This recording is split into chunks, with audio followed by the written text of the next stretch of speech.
Today's bittersweet. Today I posted the FlipRX CRX for sale.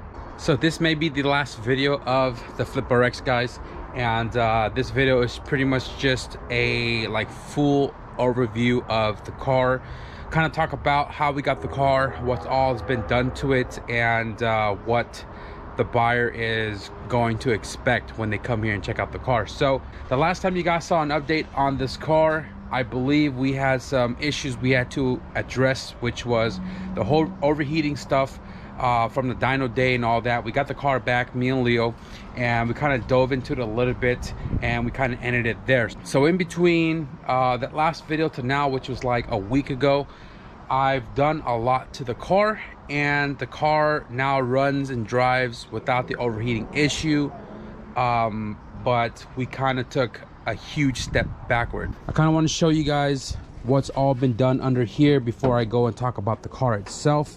The engine bay is back to all motor. It is no longer turboed, and I took off the turbo kit to kind of process of elimination, all of the turbo manifolds and stuff that may be making the engine hotter, which I knew wasn't the issue because I have a ram horn and everything in the all-wheel drive car. But further diving into diagnosing the car, we noticed that the water wasn't really twirling inside of the funnel when we were bleeding the cooling system. So the homie Nomis recommended to check out the water pump. So we pulled the water pump out. Now mind you guys, this is after the turbo kit was already off the car, and we pulled the water pump out and we found out that the water pump propeller was a very poor design. So I don't have another one to compare, but hopefully I remember to throw in this picture. This is a new water pump, which I am almost certain that this is a Gates water pump that came with my Gates kit, and the fins are a lot smaller than the GMB water pump or the OEM pump. And the other thing that I noticed is that the propeller is it's pretty far off the water pump body. Now the other one in the picture, you can see that the fins are bigger and the propeller sits more flush to the body of the water pump. So I think that this water pump design is actually chopping the coolant instead of moving the coolant. So I tossed a GMB water pump into the car, another new one, and it was also a GSR water pump. We finished the exhaust system. We did a whole new exhaust system on the car. We took out the full 3-inch. We did a 2-inch piping to a resonator, then it goes to 2 1/4, and then it goes to 2 1/2. It goes to a vibrant box, which then has a 3-inch outlet. So once we sorted out the exhaust system, the car was quiet enough to drive. I ended up taking this thing on the freeway and drove it for a couple of miles back and forth, and the highest it got was 171 degrees. I did a couple 1, 2, 3 pulls. I did a couple of downshifts. I did 70 miles consistent, and the temperature held great. Now we were at that point already that I didn't want to reinstall the turbo kit, making another dyno appointment, God knows how long before we can even get on the dyno. So I decided to just keep it all motor. I took out the ECU, threw in a chip ECU with a P72 base map, shout out Nomis Industries, and the car now runs on the chip ECU, all motor setup, stock injectors, and this thing sounds amazing. So if you guys have been following the build series, you guys know that we got this car a couple of months ago for a carbon fiber hood. Wasn't too sure what I was going to do with the car. Then I realized I had everything to get this car running, and that's exactly what we did. We revived this vehicle, we saved another EF, and now whoever ends up buying this car is going to keep it up on the road. And again, the car was a shell. I'm throwing this little picture right here. So I'm going to go ahead and start off with the brakes, give you guys a little recap, even though we've covered everything in all of the videos. This car is a 91 HF, and it had DA front and rear brake system. I took all the DA stuff out, threw in HF rear drums, got new drums, new pads on it, and the front we also threw on some HF spindles, but then we had to opt for 26 spline hubs. The 20 3 are HF, which didn't fit the B series axle. So the front has new rotors, new pads, new wheel bearing, and brand new hubs left and right. The previous owner though, they did the rack and pinions. The rack and pinion itself is also brand new. We are running max pitting rod coilovers. They are like new, has about maybe 50 miles on it, and it rides pretty decent for what it is. And it is set to stiff because this was intended for track. And you guys obviously see that we don't have the SI wheels on it anymore. We have my set of ITR Big 4s 4x114 with 15 mil spacers in the front and 20 in the back, right? It does have aftermarket rear camera kit and lower control arm in the rear. The car drives amazing. Like, it's really smooth, to be honest. It's not aggressive whatsoever. And the brakes, you guys know I've been dealing with the brake issues for a cool minute, but we've sorted out the brakes with the bleeder tool, and the brakes work and stop like it should. So the body of the car, if you guys remember, the body of the car was multicolored. It had a back half faded gray, the front half dark gray. It didn't have a hood, so the hood was actually silver because I took that from that car over there. And we got the car painted. We paint matched the hood, we painted the body, we painted all the trims. The color is pretty much from high-tech charcoal gray metallic. It is a single stage. We did this probably about a month or two ago, and again the trims are all flat blacked out or semi-gloss black from SEM products. Makes the bumper and the car itself look really nice and fresh. The car did come with rain visors right here. It did come with a rear visor. I'm gonna leave that all on there. I'm probably gonna fix this if I have any tape lying around, but all that stays with the car. Back end pretty much stock, guys. Body work was lightly done. The body itself pretty straight, and you guys may notice that I have a hood shock on here as well too, and the hood shock is on the passenger side. The driver's side has the hood prop to keep the hood from flopping because it is cut underneath here to lighten it up because race car life. All of the lights in the front work like they should. All the lights in the rear work like they should. The interior of the car pretty much stripped. It has door panels. It has half a dashboard because there's no center console. It has Integra DB2 seats, super clean, no tears, no carpet, no back paneling whatsoever. Now, this is the thing that I keep trying to explain to people. This car does not have a rear trunk spare tire compartment. Underneath all of this is literally a huge hole. Now the previous owner made this into a race car, so all of that has been cut. All of this has been cut, and let me show you guys underneath the car. All cut. I mean, you really don't notice it when you're driving the car, but just know that the back end of the car is pretty lightened up. Struts work great.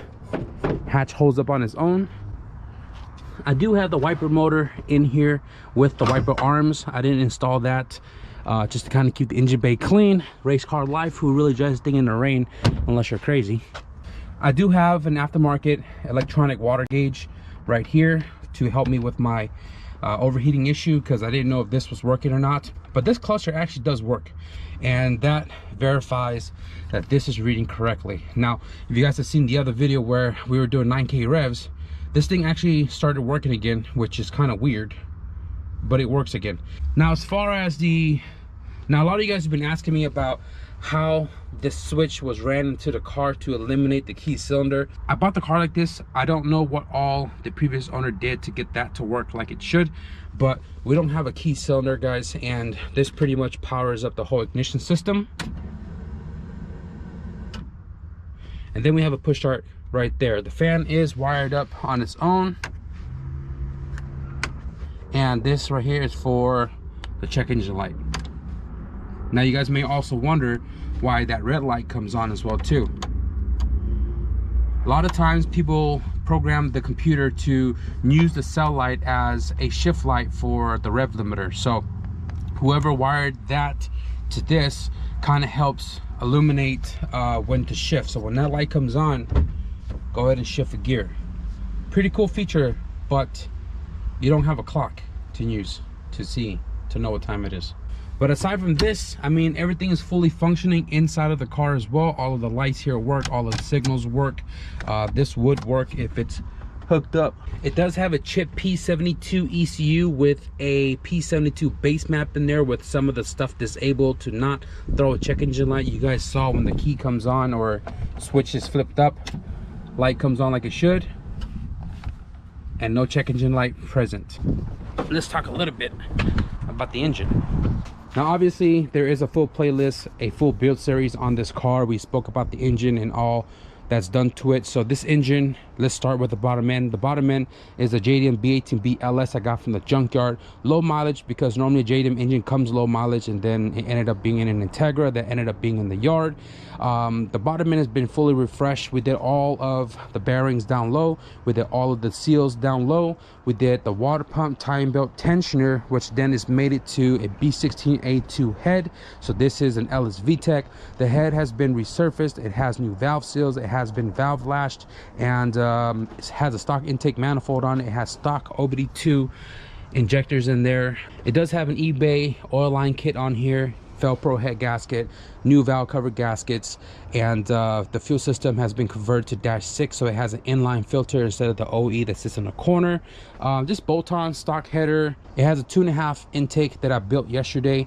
I did take off the valve cover with the breathers on it because it is not necessary for an all-motor setup that's completely stock. So we have a freshly wrinkled black valve cover with one of my spark plug covers that I'm giving up. Don't want to, but it makes the engine bay look really nice, so I'm leaving that there. But we have a lightened flywheel. It has an Action Stage 3 6-puck clutch in there. It has a B17 GSR transmission. I was told it was a GSR transmission. I took it for a drive the other day, and it does grind in third gear at high RPMs, but if you drive normal, it is perfectly fine. Car is converted OBD1, so we have OBD1 distributor, again P72 chip ECU, and this car, like I said, runs cherry. The car does have a stock radiator setup. It does have new hoses on here and on the back. It does have a stock fan, which is great, and the only thing about the radiator is the drain plug is leaking a little bit. It's not crazy, but it's a little bit, and if you change out the little drain plug, it'll probably stop the leak. It does have Hasport motor mounts. This motor is pretty solid if you ask me. Charging system works like it should. It is charging 14.1, 14.2 volts. Battery is brand spanking new. Down here at the bottom, passenger frame rail right there. Now the only thing about the engine bay that I do not like is, I guess, my preparation work for when I painted this engine bay. I used a wrong paint undercoat, and what it is doing is it didn't dry properly, so a lot of the paint is kind of flaking off. You can see it right there, and a little bit on that corner over there. But if you don't touch it, it's really not gonna like come flaking off on its own. But just another, I guess, not major con of the car is the paint flaking issue. This car had turned on before all motor, before I went boost, and I didn't have an exhaust at the time. Let's show you guys how it sounds.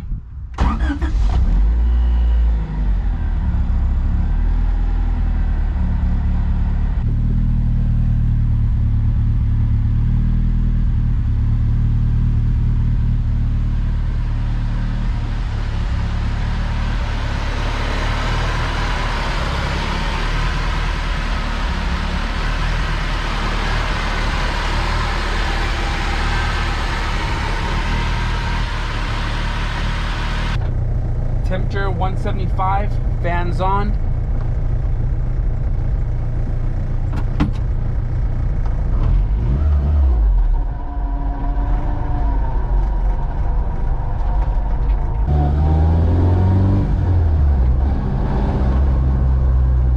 Temperature's already going down.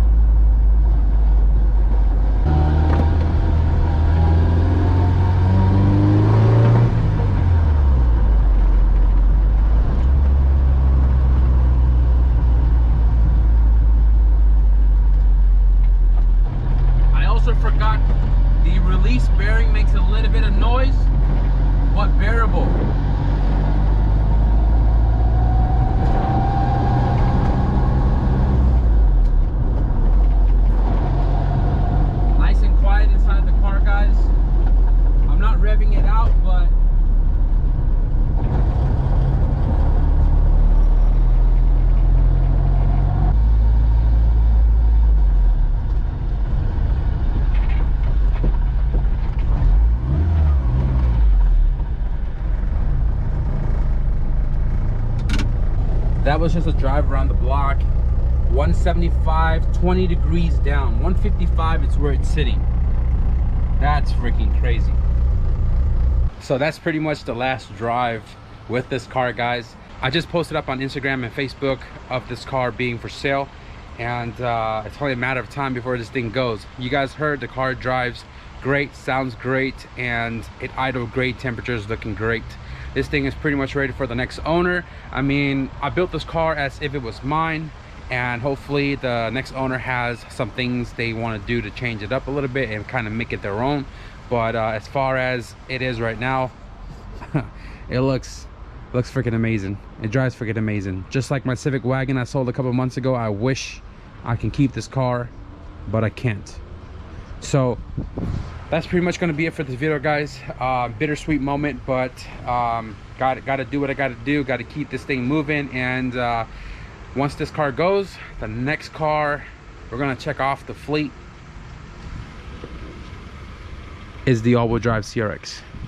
If you guys enjoyed this video, be sure to leave a thumbs up, and if you guys want to stick around for what all is going down with that car, be sure to hit the subscribe button. But with that being said, thank you guys for watching.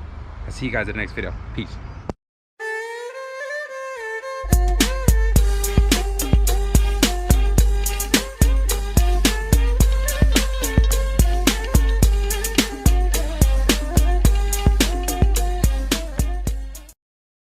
By the time you guys see this video, Tuesday, September 28th, this car is probably already gone. That's what they make carpet for. See you later, Flipper X. Go to a good home, man. Appreciate it. Yeah, absolutely, Dude, brother. hell yeah. Nice to Good see you meeting you, again, man. Hell yeah, man. We're juiced, bro. Yeah, fuck. Hopefully these guys, man, they're gonna take care of it. And hopefully we'll see it soon, because they're not too far from me.